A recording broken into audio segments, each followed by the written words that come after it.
Biofuel video project over ethanol. What are biofuels?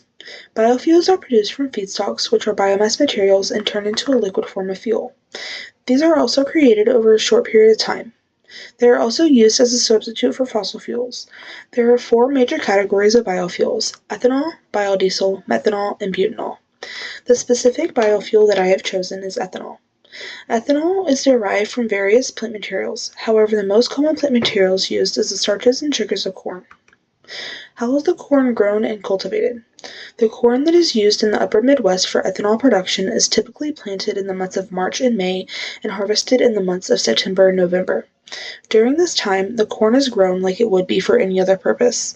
The Renewable Fuels Association says that over 90% of the grain ethanol produced today comes from the dry milling process, with the remaining coming from wet mills. Corn is part of the 90% that goes through dry milling. During this, the corn is ground into a flour-like consistency and then later turned into ethanol. How is the ethanol produced? Fermentation is the method used to produce ethanol. Fermentation is an anaerobic process that breaks down the sugars of plants using three processes: glycolysis, decarboxylation, and reduction. During glycolysis, glucose is converted to 2-pyruvate by removing 2 ATP and 2 NADH. During the decarboxylation, pyruvate is converted into acetaldehyde and CO2 is released. Finally, the last stage is reduction. This is the stage where fermentation happens and we finally get ethanol from the acetaldehyde and NAD+ is released. Development of ethanol. The first generation of ethanol, which is starch and sugar, is widely produced and consumed in the United States. However, the second generation is being researched and developed. The second generation is a type of ethanol that is produced by lignocellulosic biomass. Ethanol and carbon footprint.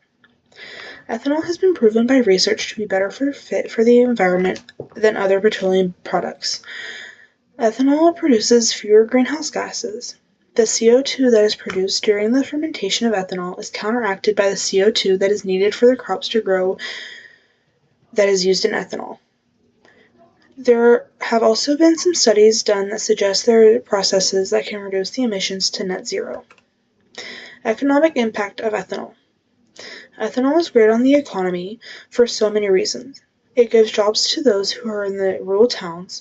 Renewable Fuels Association says that our country battled historic inflation and economic uncertainty. The industry supported more than 400,000 good-paying jobs and spurred reinvestment in rural communities across the country.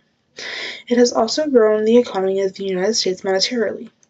The Renewable Fuels Association also says that the ethanol industry continued to make a significant contribution to the economy in terms of GDP, job creation, generation of tax revenue, and displacement of crude oil and petroleum products in 2022. Communication efforts.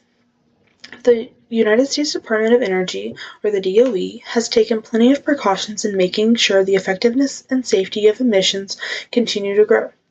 States and local governments have also put in plans in place to gain a larger market for ethanol-based fuels. However, it doesn't start there. The U.S. Department of Agricultural Biomass Crop Assistance Program has provided financial assistance to those that produce the crops and deliver them to the sites of production. There have also been many news outlets that have communicated the importance of ethanol-based fuels to the public. Analysis and Plan of Action Proposal. There is an abundance of evidence that biofuel production reduces the emissions of greenhouse gases a considerable amount. My plan of action is to finish the research on the second generation of ethanol fuel and put more research into the first generation to formulate those better for zero net emissions. Since currently the transportation of crops is considerably short distance, the new formula for zero net emissions would allow for crops to be transported longer distances for increased production.